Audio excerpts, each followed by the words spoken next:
அன்பர்களே, பிள்ளைகளுக்கும் எல்லாம் நலமாகும் என்று சொல்லி நாம் கடவுளின் கட்டளைகளை கடைபிடித்தால் அது நமக்கும் நம் பிள்ளைகளுக்கும் ஆசீராக விளங்கும் என்கிறது இணைச்சட்ட நூல். நாம் ஆண்டவரின் பாதையில் நடந்தால் நம்மை பார்த்து நம் பிள்ளைகளும் அவ்வழியில் நடப்பர். அவ்வாறு அருள் ஆசீரை பெறுவர்.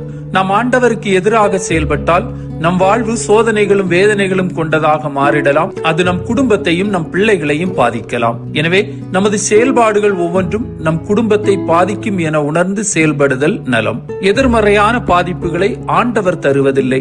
மாறாக அவை நமது செயல்பாடுகளின் விளைவாக தானாகவே நடைபெறும் பின் விளைவு என்பதையும் உணர்தல் வேண்டும்.